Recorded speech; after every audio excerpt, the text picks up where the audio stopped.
जी, बिस्मिल्लाहिर्रहमानिर्रहीम। शम्मास Hussain invest with आमना के platform से उम्मीद है आप तमाम दोस्त खैरियत से होंगे और आप लोगों की इन्वेस्टिंग जर्नी भी बहुत अच्छी चल रही होगी। आज आप लोगों के साथ में 7 इम्पोर्टेंट रूल्स हैं जिसे मैं फाइनेंशियल मार्केट में फ़ॉलो करता हूँ और ये मेरे अपने बनाए हुए रूल्स हैं, ठीक है? जो एक्सपीरियंस अभी तक का मेरा मार्केट पे रह चुका है और अल्हम्दुलिल्लाह एक जो इन्वेस्टिंग जर्नी है मेरी, वो सक्सेसफुल है अभी तक की और उम्मीद करता हूँ अल्लाह ताला से कि मेरी ये जो सक्सेसफुल इन्वेस्टमेंट जर्नी है, ये इन फ्यूचर भी इसी तरीके से बरकरार रहे। और मेरी दुआ है कि आप लोग भी इस रोल को फ़ॉलो करते हुए और इस चीज़ को फ़ॉलो करते हुए फाइनेंशियल मार्केट के ऊपर जो है वो एक लंबी राइड और यूँ समझें कि हर एक बंदे का एक गोल होता है फाइनेंशियल मार्केट में कि यार उसे अपनी वेल्थ बनानी है। कोई कहता है कि यार कोई फैमिलीज़ के लिए करता है, कोई बच्चों के लिए करता है और एक्स, वाई, ज़ेड हर किसी के साथ कोई ना कोई एक लिंक होते हैं और जिसकी वजह से वो जो है वो फाइनेंशियल मार्केट में इन्वेस्ट करता है। स्टॉक्स की सिलेक्शन और किस तरीके से सारी चीज़ों को मैनेज करना है, क्या चीज़ें होती हैं, क्या चीज़ें नहीं होती हैं। इन चीज़ों को मैं आप लोगों के साथ आज मैं डिस्कस करूँगा। 7 इम्पोर्टेंट रूल हैं, जो मैं फ़ॉलो करते हुए आया हूँ और ये मैंने सोचा कि आप लोगों के साथ ये चीज़ शेयर की जाए। इसकी वजह ये है कि काफ़ी लोग जो है वो इस माइंडसेट के साथ आते हैं फाइनेंशियल मार्केट में कि आज हमने पैसे लगाए और कल वो स्टॉक जो है वो ऊपर चले जाएगा। और यूँ समझिए कि मेरे पैसे जो है वो अगर मैंने 1 लाख रुपए इन्वेस्ट किया है, तो कल वो 1,10,000 होंगे और फिर परसों 1,20,000 और मतलब जहाँ से मैं स्टॉक्स को लूँ, वहाँ से वो स्टॉक जो है वो बढ़ना शुरू हो जाए। तो ऐसा बिल्कुल भी नहीं है और जो इस चीज़ को यूँ समझिए कि वो समझता है सट्टा और वो यूँ समझ के इन्वेस्ट करता है कि यार मैंने आज इन्वेस्ट किया है, कल वो बढ़ जाएगा। तो ये सरासर जो है वो ये चीज़ गलत कॉन्सेप्ट है, ठीक है? अ, अगर आप मार्केट के ऊपर नए हैं तो रूल जो है वो फाइनेंशियल मार्केट के अंदर रिस्क मैनेजमेंट और रूल बहुत एक यूँ समझिए कि की पॉइंट है फाइनेंशियल मार्केट की रूल, रिस्क मैनेजमेंट, डिसिप्लिन कैसे करना है, क्या करना है। तो इंशाल्लाह मैं आप लोगों के साथ आज मैं शेयर करता हूँ जो 7 इम्पोर्टेंट रूल हैं मेरे अपने बनाए हुए। उसके बाद फिर हम जो है वो एक्सेल की शीट के ऊपर चलेंगे। प्रैक्टिकल आप लोगों को मैं करके दिखाऊँगा कि क्या पॉजिटिव इम्पैक्ट हो सकता है इस रूल को फ़ॉलो करने का और क्या नेगेटिव इम्पैक्ट हो सकता है अगर आप इस रूल को फ़ॉलो नहीं करते हैं। ठीक हो गया? सबसे पहले पहली चीज़ ये मैंने लिखी है कि इन्वेस्ट या फिर trade only dividend and growth oriented stocks या फिर company who know very well that how to operate business in unstable market. सबसे पहले एक चीज़ ज़हन में रखें कि उस कंपनी में आपने इन्वेस्ट करनी है या उस स्टॉक्स को आपने चूज़ करना है जिसे बिज़नेस करने का आइडिया हो, जो डिविडेंड देती हो, जिसमें ग्रोथ हो और सबसे मेन चीज़ कि जब मार्केट स्टेबल नहीं होती है, चाहे वो किसी भी रीज़न्स की वजह से हो। जैसे कि हमने कोरोना में देखा था, एक मार्केट एक स्टेबल नहीं थी, सारे जो है वो मामला डिस्टर्ब थे। तो उस वक़्त भी काफ़ी ऐसी कंपनीज़ हैं, जिन्होंने वेल परफ़ॉर्म किया, ठीक हो गया, डिविडेंड आपको देते रहीं। ठीक है? तो हमने हमेशा से चूज़ उन स्टॉक्स को करनी है जिनमें डिविडेंड हो, ग्रोथ हो। इसके पीछे मैं वजह भी बताऊँगा कि क्यों करनी है। ठीक हो गया? सबसे पहली जो पॉइंट है वो ये है। सेकंड ये कि do not invest all capital in one stock, put minimum 3 और maximum 5 stocks in your portfolio from multiple sectors so that you can focus well and easily handle your portfolio at a time. कभी भी आपने सारे पैसे let's suppose कि आपके पास 1 लाख का account है या 10 लाख रुपए का अकाउंट है, कभी भी आपने सारे पैसे एक स्टॉक पे नहीं लगाने। कम से कम 3 स्टॉक होने चाहिए। ज़्यादा से ज़्यादा बहुत ज़्यादा अगर आप रखते हैं, तो मैक्सिमम 5 स्टॉक आप रख सकते हैं अपने पोर्टफोलियो पे, वो भी डिफरेंट सेक्टर से, ठीक है? उसकी वजह ये है कि ताकि जब 5 स्टॉक या 3 स्टॉक आपके पोर्टफोलियो में एट अ टाइम होंगे ना, तो आप उसको हैंडल और वॉच करना ईज़िली ये आपके लिए ईज़ी होगा, ठीक है? और अगर आप 8-8, 10-10, 15-15 स्क्रिप्ट भर लेंगे कि बस ये भी ले लिया जी, वो भी ले लिया, सब नीचे मिल रहा था। तो इससे आप मेंटली डिस्टर्ब रहेंगे। आपको समझ में नहीं आएगा कि मार्केट जब चलेगी तो उसमें कौन से स्टॉक्स चलेंगे, ठीक है? तो कोशिश करें कि एट अ टाइम जो है वो 3 और बहुत ज़्यादा अगर आपको थोड़ा-सा एक्सपीरियंस हो चुका है मार्केट पे, तो 5 स्टॉक्स जो है वो अपने पोर्टफोलियो में रखें, लेकिन मल्टीपल सेक्टर से आपने रखने, ठीक हो गया। Investment allocation size of each stock 10 to 15% of your total capital and must hold cash 30 to 40% for best opportunity. अगर आप 3 स्टॉक लेते हैं या 5 स्टॉक लेते हैं, तो उसकी जो इन्वेस्टमेंट की एलोकेशन है ना, लेट्स सपोज़ कि आपके पास अगर 10 लाख रुपए का अकाउंट है और अगर आपने 5 स्टॉक लिए हैं, तो एट लीस्ट आपकी जो लाख से 1.5 लाख रुपए के दरमियान जो है ना, एक स्टॉक के ऊपर आपकी इन्वेस्टमेंट होनी चाहिए, ठीक हो गया। जब आप 6 स्टॉक लेंगे, तो 1.5 लाख के हिसाब से 6 लाख रुपए का 9 लाख रुपए का जो है वो अ, टोटल इन्वेस्टमेंट होगा। जब आप 10% के हिसाब से इन्वेस्ट करेंगे, तो लाख-लाख रुपए के 5 से 6 स्टॉक आप लेंगे, तो 5 से 6 लाख रुपए की इन्वेस्टमेंट हो जाएगी और 30 टू 40% आपके पास कैश पावर आ जाएगा, ठीक हो गया। ये सब जो है वो अभी हम एक्सेल शीट के ऊपर डिस्कस करेंगे, इसकी क्या वजह है। प्रॉपर मैंने एक्सेल शीट तैयार की है, अगर आपको ये शीट चाहिए होगी तो मुझे नीचे कमेंट कर दिएगा। मैं आपको या फिर व्हाट्सएप नंबर गिवन है, मुझे आप टेक्स्ट करके जो है वो ये शीट ले लीजिएगा, ताकि आपको अपनी पोर्टफोलियो की जो स्टॉक्स की एलोकेशन है उसको जो है वो करने में आसानी हो, ठीक है। सेकंड ये नंबर 4 पॉइंट जो है वो always invest your money partial wise, ठीक है। Initial buying 50% and 50% buying on dips when stocks price more decrease from any reasons. This is the golden point of investor. कभी भी आपने यकमुच पैसे नहीं लगाने, ठीक है। लेट्स सपोज कि आपके पास 10 लाख का अकाउंट है और आपने 1 लाख रुपए पर स्टॉक जो है वो लगाना है, इन्वेस्ट करना है, तो आपकी जो इनिशियल बाइंग होगी ना, यानी कि आपके फर्स्ट बाइंग, वो हमेशा जो है वो आपकी 50% होगी। मतलब पहली जो बाइंग आप करेंगे वो आप 50,000 रुपए की करेंगे। उसके बाद 50% आप जो है वो बाइंग ऑन डिप्स की straight sorry buying on dips की स्ट्रेटेजी फॉलो करेंगे। किसी भी रीज़न्स की वजह से प्राइसेज़ जो है वो नीचे आ जाती हैं और क्या मामलात होते हैं, एक्स वाई ज़ेड कोई भी रीज़न हो, वो आपका जो होगा पॉइंट गोल्डन इन्वेस्टर पॉइंट होगा, ठीक है? इन्वेस्टमेंट के लिए वो आपका गोल्डन पॉइंट होगा जब आप डिप्स पे चीज़ों को बाय करेंगे। ये हो गया आपका हमारा चौथा पॉइंट। पाँचवा जो मेन पॉइंट है वो ये है कि don't panic and aggressive when stocks price decrease और इंक्रीज़ इन मार्केट। इंक्रीज़ और decreasing of stocks price is the key point और बिहेवियर ऑफ मार्केट। कभी भी ये ना सोचें कि एक स्टॉक की प्राइसेस नीचे आ रही है तो आप पैनिक में आ गए, या ऊपर जा रही है तो आप एग्रेसिव हो गए, नहीं। प्राइस का बढ़ना, उतरना, बढ़ना-चढ़ना मार्केट में ये एक नॉर्मल सी बात है, ठीक है? और जब प्राइस जो है वो ऊपर-नीचे होते हैं, तभी मार्केट का बिहेवियर पता चलता है कि यार मार्केट में क्या साइकोलॉजी है, मार्केट किस तरीके से परफ़ॉर्म कर रही है। अब अगर प्राइस ऊपर नहीं चढ़ेंगे, नीचे नहीं आएँगे, तो मार्केट चलेगी कैसे? ठीक हो गया? तो ये चीज़ आप लोगों ने एक याद रखनी है कि कभी भी गिरते हुए स्टॉक को जो है वो पैनिक नहीं करना है, ठीक हो गया? और बढ़ते हुए स्टॉक्स में एग्रेसिव नहीं होना है। तो ये हो गई हमारी 5वीं पॉइंट।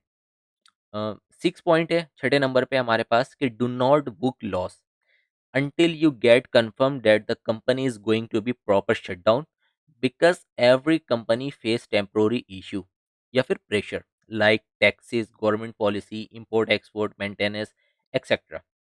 कभी भी आपने लॉस बुक नहीं करना है जब तक आपको कंफर्मेशन नहीं आ जाए कि भाई लेट्स सपोज कि मैंने एफएफसी पे इन्वेस्ट किया और अ, वहाँ पे मैंने 400 रुपये पे एफएफसी लिया, अभी मैंने देखा कि यार 370 रुपये पे आ गया है, 30 रुपये जो है वो नीचे है, ठीक है। टेक्निकली अगर मैं बात करूँ तो ऑलमोस्ट 7 से 8% जो है वो इन्वेस्टमेंट जो है वो मेरी नीचे आ चुकी है, ठीक हो गया। तो आपने लॉस बुक नहीं करना है। उसकी वजह क्या है कि सबसे पहले मैंने जो आपको मेन चीज़ बताई है कि आप हमेशा उस कंपनी में इन्वेस्ट इन्वेस्ट करेंगे जो डिविडेंड और ग्रोथ ओरिएंटेड होगी। अगर टेम्परोरी किसी भी स्टॉक्स की प्राइस नीचे आ जाती है, तो उसमें एज़ सच कोई पैनिक वाली बात नहीं है, ठीक है? देखें, कंपनी जितनी अच्छी हो या जितनी बुरी हो, ठीक हो गया? सबसे पहले तो हमने वो कंपनी चूज़ करनी है, जब भी मैंने जो है वो पहला पॉइंट यही लिखा है कि कंपनी वो चूज़ करनी है जो ग्रोथ ओरिएंटेड हो, डिविडेंड पेइंग हो, ताकि और बिज़नेस जो है वो उसकी बिज़नेस मॉड्यूल जो है वो उसके बहुत अच्छे हों, ठीक है? अनस्टेबल मार्केट में उसे अपने बिज़नेस को कैसे ऑपरेट करना है, क्या चीज़ें करनी है, ये उसे आना चाहिए, ठीक हो गया? टेम्परोरी अगर उसके प्राइसेज़ जो है वो नीचे भी आ जाते हैं, तो आपने लॉस बुक नहीं करना है, ठीक है? आपको पता होना चाहिए कि यार मैंने ग्रोथ वाले स्टॉक लिए हुए हैं और डिविडेंड वाले स्टॉक है, टेम्परेरी जो है वो प्राइसेज़ नीचे आ गई हैं। देखें प्राइसेज़ नीचे आना ना ये एक नॉर्मल सी बात है, ठीक है? अब ऐसा नहीं हो सकता है कि बस हमने एफएफसी को जो 400 पे लिया है और बस कल भी वो बढ़ गया 410 हो गया, परसों 420 एंड देन नेक्स्ट डे जो है वो 430 इस तरीके से सो ऑन चलता गया। ऐसा नहीं है, पॉसिबल ही नहीं है ऐसा, ठीक है? हम यहाँ पे किस ज़हन में किस माइंडसेट के साथ आते हैं यहाँ पे कि आज हमने एक चीज़ ली और वहाँ से वो बस बढ़ना शुरू हो जाए, ठीक है? ये गलत है। स्टॉक्स को लेके होल्ड करना होता है, ठीक है? एक कंपनी में जब आप इन्वेस्ट करते हैं ना या कोई भी लेट्स सपोज़ कि आपने एक शॉप ओपन की और जब तक आप वहाँ पे कोई एसेट्स रखेंगे नहीं, कोई चीज़ आप रखेंगे नहीं, तो उसमें आपको प्रॉफ़िट कैसे होगा? तो इसी तरीके से है, स्टॉक्स को आपको लेके रखना पड़ता है, उसे पालना पड़ता है, तब जाके एक कंपनी जो है वो आपको डिविडेंड या फिर अपनी जो है वो ग्रोथ कैपिटल गेन आपको जो है वो एक अच्छा देके जाती है, ठीक है? देखिए, टेम्परेरी जो है वो टैक्सेस के कोई मामलात लग सकते हैं बैंकों के ऊपर, गवर्नमेंट जो है वो कोई पॉलिसी निकाल सकती है, इम्पोर्ट-एक्सपोर्ट के मामलात आ जाते हैं, मेंटेनेंस कोई जो है वो प्लांट वगैरह जो है वो टेम्परेरी शटडाउन हो जाता है। लेकिन आपको पता है कि यार 3 महीने, 4 महीने, 6 महीने के लिए ये मामलात हुए हैं, ठीक है? इन फ्यूचर इस कंपनी का सिक्योर है, ठीक है? कंपनी जो है वो डिविडेंड भी देती है, ग्रोथ वाली भी है, तो मैं उसमें से अपने लॉस को बुक क्यों करूँ? ठीक है? यहाँ पे आपने इस चीज़ से जो है वो फ़ायदा उठाना है, लॉस नहीं बुक करना है आपने। अब 2 चीज़ें, अब आपको लॉस मैं इसलिए नहीं कह रहा हूँ बुक करने, इसकी वजह आपको मैंने बताई कि जब आप स्टॉक अच्छा चूज़ कर रहे हैं, डिविडेंड वाला चूज़ कर रहे हैं, ग्रोथ वाला चूज़ कर रहे हैं, ठीक है, टेम्परेरी प्रेशर आई है, सारी चीज़ें हैं, लेकिन इन फ्यूचर क्या है? स्टॉक्स का फ्यूचर क्या है? ऊपर जाना है। तो इसमें एज़ सच कोई मसले वाली बात नहीं है, ठीक हो गया? और लॉस अ, जब आप बुक नहीं करेंगे तो अभी जब एक्सेल शीट पे हम चलेंगे तो मैं आपको बताऊँगा कि लॉस बुक नहीं करने का क्या फ़ायदा हो सकता है, ठीक हो गया? और क्या नुकसान? नुकसान तो ख़ैर है ही नहीं, फ़ायदा ही है सिर्फ़ मैं आपको अभी एक्सेल शीट के ऊपर दिखाता हूँ, ठीक है? लेकिन बशर्त उस स्टॉक पे आपने लॉस बुक नहीं करना है जो ग्रोथ वाला हो, ठीक है? अब ऐसा नहीं है आपने कोई थर्ड क्लास स्टॉक लेके बैठ गए, आप कह रहे हैं कि जी शमास भाई ने तो बताया था रिस्क मैनेजमेंट के अंदर कि लॉस बुक नहीं करना है। नहीं, मैं आपसे कह रहा हूँ कि कंपनी ग्रोथ वाली है, डिविडेंड वाली है, टेम्परेरी प्रेशर के ऊपर है, कितने फ्लोर लग जाएँगे? मैक्सिमम 2, मैक्सिमम 3, बहुत हद आप मारेंगे ना 3 बहुत हद। लेकिन अगर आपने ग्रोथ वाले अच्छे fundamentals, strong stock, dividend paying stock लिए हुए होंगे, मैं मान ही नहीं सकता कि वो तीसरा या चौथा कैप लगे, बहुत मुश्किल है, ठीक है? अगर लग भी गया तो फौरी ओपन हो जाएगा, ठीक है? रिसेंटली अभी हमने देखा था एयरलिंक को सेकंड कैप लगा था 178 के अराउंड, ठीक है? ग्रोथ वाली कंपनी थी, अच्छी कंपनी थी, डिविडेंड भी जो है वो किसी क्वार्टर दे देती है। तो क्या हुआ? लोअर कैप के ऊपर मैंने खुद भी बाय करवाया था। आप जो है वो सोशल मीडिया की पेज पे हमारे जो है वो जाके देख सकते हैं। लोअर कैप 178 से जो है वो 210 200-205 का टारगेट दिया था, अल्हम्दुलिल्लाह हिट हुआ है। और वही रेजिस्टेंस बन रहा था, क्योंकि वो 206 को तोड़ कर आया था, ठीक हो गया। और उसके बाद आप देख लें कि वो वहीं मंडला रहा है, वहाँ से आगे नहीं जा रहा है। टेम्परेरी है, लेकिन इन फ्यूचर आगे जाना है, ठीक हो गया? एक ये चीज़ है। 7वीं जो अहम इम्पोर्टेंट पॉइंट है वो ये है कि if your holding stock is not performing well in the running market, don't lose hope because you know that you have invested in dividend and growth oriented stocks. Temporary shift your investment into the running stocks and take profit and again buy back that holding stock. अगर आपने कोई stock ले लिया और वो नहीं perform कर रहा है मार्केट पे। मार्केट चल रही है, अच्छी मार्केट चल रही है, सारे स्टॉक्स चल रहे हैं, लेकिन आपने जो स्टॉक्स होल्ड किया हुआ है, वो नहीं चल रहा है। तो रिस्क मैनेजमेंट ये कहती है कि आपने जो होल्ड किया हुआ है, उसमें से आप अपने कैश को निकालें।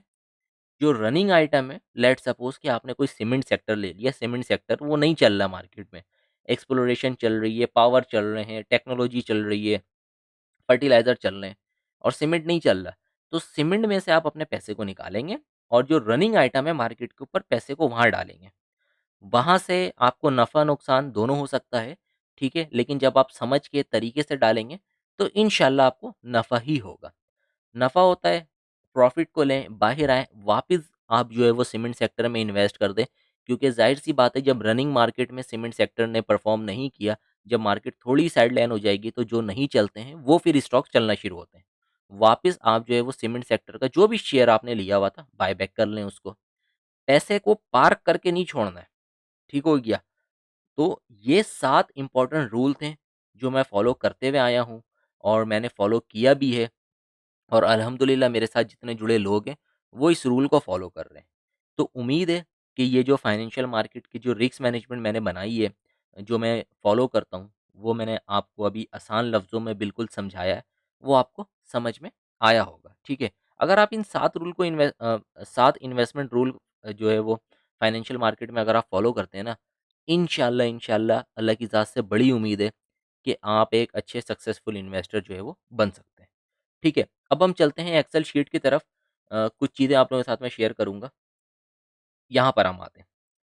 लेट्स सपोज़ कि जो मैंने बात आप लोगों से कही थी, उसी बेस के ऊपर मैंने ये एक्सेल शीट को जो है वो डिज़ाइन किया है। क्या किया है कि आपने अ, ईच स्टॉक्स की जो एलोकेशन है वो 10 से 15% रखनी है और 30 टू 40% कैश जो है वो होल्ड रखना है। मैक्सिमम जो है वो 5 स्टॉक्स आपने एट अ टाइम पोर्टफोलियो में रखने हैं, ताकि आपका जो माइंडसेट है वो ईज़ी रहे कि यार नज़र के सामने स्टॉक्स रहें। जब आप स्क्रॉल करेंगे ना अपने पोर्टफोलियो को मोबाइल की स्क्रीन के ऊपर, तो 5 स्टॉक बिल्कुल आपके सामने दिख रहे होंगे कि यार उनका बिहेवियर क्या चल रहा है इस मार्केट में एट अ टाइम, ठीक है? अगर आपके पास 18 पड़े रहेंगे, कभी आप ऊपर वाले को देख रहे होंगे तो नीचे वाला चल रहा होगा, नीचे वाले को देख रहे होंगे तो ऊपर वाला चल रहा होगा, ठीक है? और इस माइंडसेट के साथ नहीं करना है कि यार मैं अभी डाल रहा हूँ पैसे तो कल बढ़ जाएँगे, ठीक है? तो बहरहाल अ, इस एक्सेल शीट की तरफ आते हैं और इसी रिस्क मैनेजमेंट को फ़ॉलो करते हुए मैंने 5 स्टॉक्स लिया है। अब मैंने यहाँ पे क्या बात कही थी कि आपने जो इनिशियल बाइंग है वो 50% करनी है। यहाँ पे लिखी हुई है कि इनिशियल बाइंग मकसद ये कि फर्स्ट बाइंग आपने 50% करनी है। ये कॉलम आ गया फर्स्ट बाइंग का और ये बाइंग ऑन डिप्स सेकंड जो है वो कॉलम आ गया। लेट्स सपोज़ लेट्स सपोज़ मैं आपको यहाँ पे समझाने की कोशिश करता हूँ कि एयरलिंक है, ठीक है? अब एयरलिंक को मैंने ₹200 पे बाय किया, 450 शेयर और ₹90,000 टोटल मैंने इन्वेस्ट किया। सेकंड बाइंग जो मैंने करी 178 के ऊपर करी।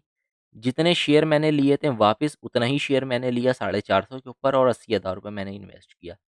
तो मेरी जो एवरेज कॉस्ट निकल कर आएगी वो 189 की निकल कर आएगी। टोटल शेयर मेरे पास होंगे 900 और जो टोटल इन्वेस्टमेंट मेरी होगी वो 1,70,000 होगी।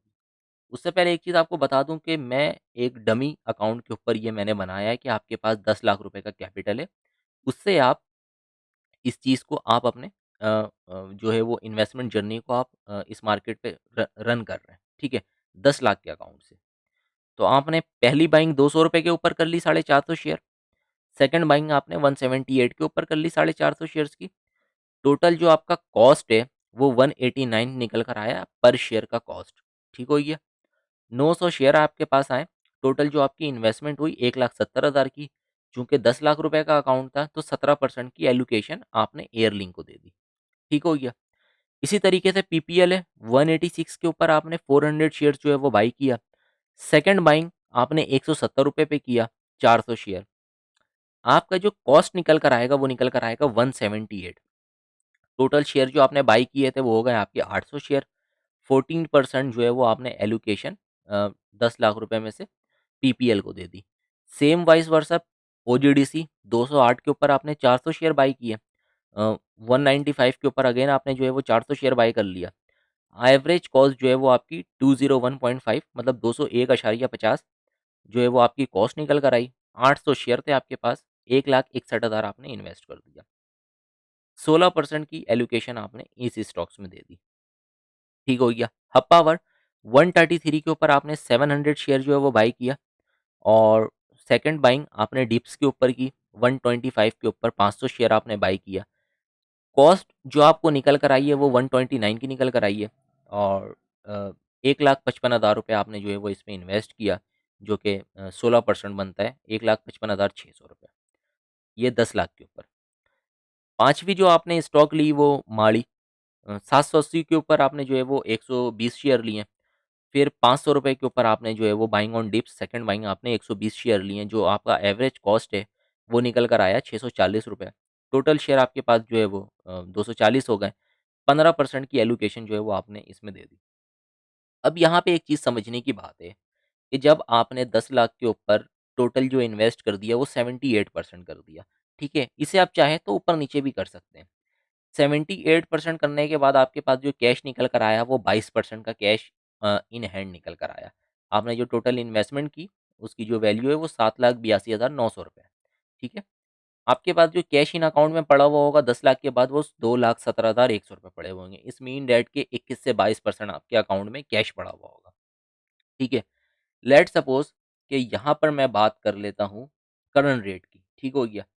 अ, यहाँ पे मैं बात करता हूँ कि भाई एयरलिंक है, एयरलिंक जो अभी करंट रेट चल रहा है, लेट सपोज मैं एक बात कर रहा हूँ, वन जो है वो आई थिंक आप यूँ कर लें कि 190 के ऊपर जो है वो करंट रेट चल रहा है। ठीक हो गया। पीपीएल 176 के ऊपर चल रहा है, करंट रेट की मैं बात कर रहा हूँ। और यूँ समझे कि आपने ये जो इन्वेस्टमेंट है ये पिछले 10-15 दिनों के अंदर पार्शली आपने जो है वो इन्वेस्टमेंट की है। 209 रुपये के ऊपर आई थिंक ओजीडीसी चल रहा है। अ, और हब पावर जो है वो 131 के अराउंड चल रहा है। ठीक हो गया। माड़ी जो है वो 590 के अराउंड या 595 के अराउंड जो है वो चल रहा है। ठीक हो गया। अब आप इस चीज़ को समझें कि आपकी जो इन्वेस्टमेंट थी पीपी एयरलिंक के अंदर वो 1,70,000 की थी, 17% की एलोकेशन थी। करंट वैल्यू के हिसाब से कि प्राइसेस अभी 190 रुपए पे चल रही हैं। अब आपने देखें कि आपने 200 रुपए पे लिया, 178 पे दोबारा लिया 450। एवरेज कॉस्ट 189 की निकल कर आई और 190 रुपए रेट चल रहा है। चले मैं यहाँ पे लगा लेता हूँ 185 रुपए। ठीक है, मैं नीचे कर लेता हूँ थोड़े से। 185 करंट रेट चल रहा है तो आपकी करंट वैल्यू हुई 1,66,500। पैसे में जो है आपको 3,600 रुपए का लॉस हुआ है। मतलब अनरियलाइज़्ड लॉस है ये। ठीक हो गया? परसेंटेज में आपको 2.1% का जो है वो अनरियलाइज़्ड लॉस है। पीपीएल के ऊपर आते हैं। पीपीएल आपने 186 में पहले ही बाइंग करी, 170 के ऊपर आपने सेकंड बाइंग करी, एवरेज जो कॉस्ट है 178 का निकल कर आया। 14% आपने इसमें इन्वेस्ट किया था। करंट वैल्यू के ऊपर जो है वो ₹176 रेट चल रहा है, 1.1% अभी आप लॉस के ऊपर हैं। ठीक है? ये मैं साइड लाइन मार्केट की बात कर रहा हूँ। ठीक है? एक रियल टाइम जो अभी रिसेंट जो है वो मार्केट के रेट चल रहे हैं इन स्टॉक्स के, वो मैंने लिया है आपको समझाने के लिए।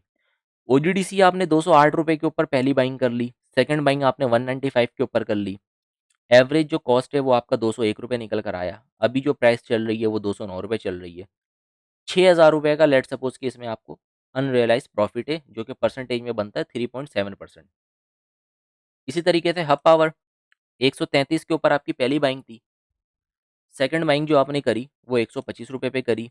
एवरेज जो कॉस्ट है आपका 129 निकल कर आया ₹129। अभी जो प्राइस चल रहे हैं वो ₹131 चल रहे हैं, ₹1,600 का प्रॉफ़िट है, परसेंटेज में 1% है। माड़ी की मैं बात कर लेता हूँ, 780 के ऊपर आपने पहली बाइंग करी 120 शेयर की, सेकंड बाइंग आपने ₹500 के ऊपर करी, आपकी जो एवरेज कॉस्ट निकल कर आई वो आई ₹640। अभी जो रेट चल रहा है ₹595 चल रहा है, इसमें आपको 7% का लॉस हुआ। ठीक हो गया? ₹10,000 लॉस के ऊपर है।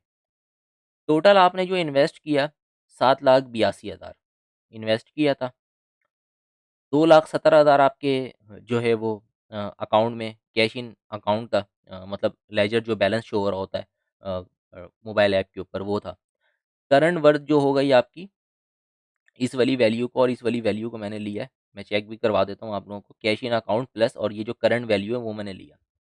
टोटल गेन और लॉस पोर्टफोलियो का मैंने लगाया है कि 3,600 ये लॉस के ऊपर है, 1,600 ये लॉस के ऊपर है, पीपीएल 6,000 ओजीडीसी प्रॉफिट के ऊपर है, ₹1,600 हफ्को प्रॉफिट के ऊपर है, माड़ी में 10,000 साढ़े 7% का लॉस है। टोटल जो लॉस हुआ मुझे पोर्टफोलियो के ऊपर ₹8,400 हुआ और परसेंटेज में देखें तो 0.8%। मकसद आप समझें कि आपने अगर 2 हिस्सों में बाइंग करी होती, आपकी एवरेज कॉस्ट भी अच्छी निकल कर आती, करंट वैल्यू के हिसाब से आपको जो टोटल पोर्टफोलियो के ऊपर लॉस भी होता, तो 0.8% का होता। और ये क्यों होता कि जब आपने डिफरेंट सेक्टर के ऊपर पार्शियली 2 हिस्सों में बाइंग करी होती, ठीक हो गया? अगर आप यहीं पे 200 के ऊपर आपने डायरेक्ट 900 शेयर ले लिए होते हैं, ठीक है? भले मैं दूसरी शीट पर आ जाता हूँ ताकि जो है वो डेटा डिस्टर्ब ना हो। लेट्स सपोज़ कि यहाँ पे दूसरी बाइंग जो है वो मैंने यहाँ पे हटा दी, ठीक है? और इसकी क्वांटिटी जो है वो मैंने यहाँ पे एक चीज़ आप लोगों को मैं दिखाता हूँ। यहाँ पे मल्टीप्लाई बाय 2 किया अगेन इसको जो है वो मल्टीप्लाई बाय मैंने 2 कर लिया। मैंने वन शॉट जो है वो मैंने क्वांटिटी उठा ली, ठीक हो गया। यहाँ पे मैं 1400 कर देता हूँ, यहाँ पे मैं 240 कर देता हूँ। अगर आप दूसरी बाइंग नहीं करते हैं, मकसद ये है कि आप लालच से बाइंग करते हैं। पहली बाइंग के ऊपर आपने ₹200 के ऊपर 900 शेयर उठा लिए।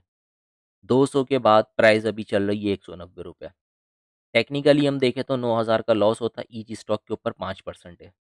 पीपीएल आपने 186 में पूरा उठा लिया 800, ₹173 रेट चल रहा है। 10,000 इस पे लॉस होता, 7.5%, 7% के अराउंड अराउंड। ओजीडीसी आपने 208 पे ले लिया, चलो 208 रेट चल रहा है, इस पे हम लगा लेते हैं कि भाई कुछ भी नहीं है, प्रॉफिट है ना प्रॉफिट है ना लॉस है। 133 के ऊपर आपने 135 के ऊपर आपने जो है वो हाफ पावर ले लिया, 130 रुपये करंट प्राइस चल रहा है और 3.7% का जो है वो इस पे अनरियलाइज़ लॉस है ₹7,000। 780 के ऊपर आपने वन शॉट 240 शेयर ले लिया और जो है अभी जो प्राइस चल रही है वो ₹450 चल रही है, लेट्स सपोज़ यहाँ पे 42% का आपको लॉस हुआ।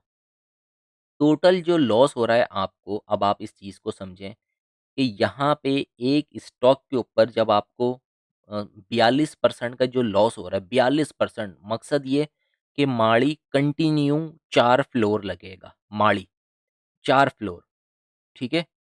लेकिन जब आपने अपनी इन्वेस्टमेंट की एलोकेशन को 18%, 17%, 16% पे एलोकेट किया है, तो यहाँ पे एक स्टॉक के ऊपर कंटिन्यू भी अगर मैं आपसे बात करूँ ना, कंटिन्यू 4 दिन लगातार फ्लोर लगता है ना, 42% मतलब 40% नीचे, तो टोटल आपकी पोर्टफोलियो के ऊपर 10% का लॉस होगा, जो कि पैसे में बनते हैं ₹1,05,000 अगर आपका 10 लाख का अकाउंट है। ये कब होगा? जब आपने वन टाइम इन्वेस्टमेंट कर दी, आपके पास दूसरी जो बाइंग की ऑप्शन है, वो थी नहीं। करंट वैल्यू के हिसाब से आपने स्टॉक्स को जो है वो अब यहाँ पे मैंने एक चीज़ बताई थी ना आपको कि लॉस आपने बुक नहीं करना है। आपको पता है माड़ी ग्रोथ वाला है। अब आप देखें कि एक स्टॉक के ऊपर 42% का जो है वो नेगेटिव है, ठीक है? 42% हम एक स्टॉक पे नीचे हैं। लेकिन अगर मैं टोटल पोर्टफोलियो की बात करूँ तो मेरा टोटल पोर्टफोलियो 10% जो है वो नीचे है और ये गलत है। लेकिन यही चीज़ जब हम 2 हिस्सों में बाइंग कर रहे थे और उस वक़्त लेट्स सपोज़ कि मैं यहाँ पे बात करता हूँ कि भाई माड़ी इतना नीचे आया कि ये 300 के बजाय ये 400 पे क्लोज़ हुआ। 37% जो है वो एक स्टॉक नीचे। 2 हिस्सों में बाइंग करी, बाकी चीज़ें पॉज़िटिव खड़ी हुई हैं, ठीक हो गया। मार्केट यहाँ से चलती है भाई 190 की जो है वो एयर लिंक हुई और पीपीएल 180 का हो गया, ओजीडीसी जो है वो 212 का हो गया, हब पावर 135 का हो गया, माड़ी जो है वो 400 का हो गया नीचे। एक स्टॉक के ऊपर 37% नेगेटिव है, बाकी सब अल्हम्दुलिल्लाह 4% पॉज़िटिव हैं। लेकिन स्टिल आप देखें कि हमारा जो पोर्टफोलियो है, वो सिर्फ़ 4% लॉस के ऊपर है, जबकि एक स्टॉक हमारा 40% जो है वो नीचे है।